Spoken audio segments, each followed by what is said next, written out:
സഹാബിയുടെ കയ്യിലേക്ക് വെച്ചു കൊടുത്തിട്ട് പറയുന്നു, ഉമ്മ,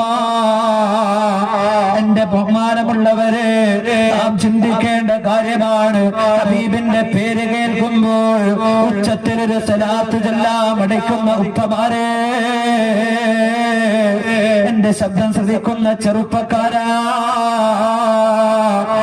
സഹാബി പറഞ്ഞു, ഞാൻ എന്റെ ഹബീബിന്റെ പേര് ഒരുപാട് സലാത്ത് ചൊല്ലുന്നുണ്ടെന്ന് പറഞ്ഞപ്പോൾ ആ പാവപ്പെട്ടവനെ നിലത്തേക്ക് വലത്ത് കിടത്തിയിട്ട് ആ പാവപ്പെട്ടവന്റെ ആക്കരത്തിട്ട് കയ്യിൽ കൊടുത്തിട്ട് പറയുകയാണ്, നീ സലാത്ത് ചൊല്ലുന്നതിനുള്ള പ്രതിഫലം ഇതാ, എന്റെ ഹബീബിനെ കൊണ്ടുപോയി കാണിക്കാൻ പറഞ്ഞ് പരിഹാസപ്പെടുത്തുമ്പോൾ ആ പാവപ്പെട്ടവൻ വല്ലാത്ത വിഷമത്തോടെ, വല്ലാത്ത ദുഃഖത്തോടെ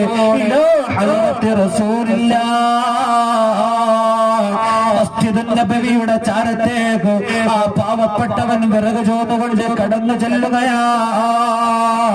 അപ്പോഴേക്കും മുഖറബുൽ അംലാഖ് മലക്ക് ജിബ്രീൽ അലൈഹിസ്സലാത്തു വസ്സലാം ഉണ്ടല്ലോ,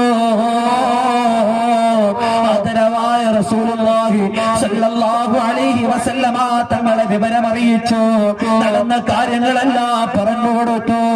അങ്ങനെ ആ പാവപ്പെട്ട സഹാബി ആദരവായ റസൂലുള്ളാഹി സ്വല്ലല്ലാഹു അലൈഹി വസല്ലമ തങ്ങളുടെ തിരുസവിധത്തിലേക്ക് എത്തേണ്ട താമസമുണ്ടല്ലോ, അല്ലാഹുവിന്റെ റസൂലുണ്ടല്ലോ, ആ വാക്കെടുത്ത ആ സഹാബിയുടെ യഥാസ്ഥാനത്ത് വെച്ചു കൊടുക്കുകയാ. അങ്ങനെ വെച്ചു കൊടുക്കുന്ന സമയത്തുണ്ടല്ലോ ആ സഹാബി പറഞ്ഞു, യാ റസൂലല്ലാഹ്, അങ്ങയുടെ മേലെ സ്വലാത്ത് ചൊല്ലിയതിനുള്ള സമ്മാനമാണ് നബിയേ, അങ്ങയെ ഒരുപാട് ഇഷ്ടപ്പെട്ടതിന്റെ സമ്മാനമാണ് ആ ജൂതന്മാരിലേക്ക് നൽകിയതെന്ന് ആദരവായ റസൂലുള്ളാഹി സ്വല്ലല്ലാഹു അലൈഹി വസല്ലമ തങ്ങളോട് പറയുന്ന താമസമുണ്ടല്ലോ.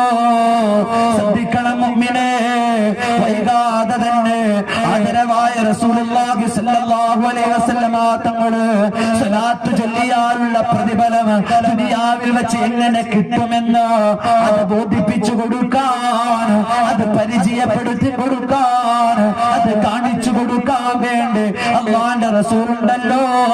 ആ ഒരൊറ്റ ദൃഢനിശ്ചയത്തോടുകൂടി ആ പാവപ്പെട്ടവൻ ചുവന്നു കൊണ്ടുവന്ന ആ വിറകുകെട്ടുകളുണ്ടല്ലോ സ്വർണ്ണക്കട്ടികളാക്കി മാറ്റിക്കൊടുക്കുകയാ.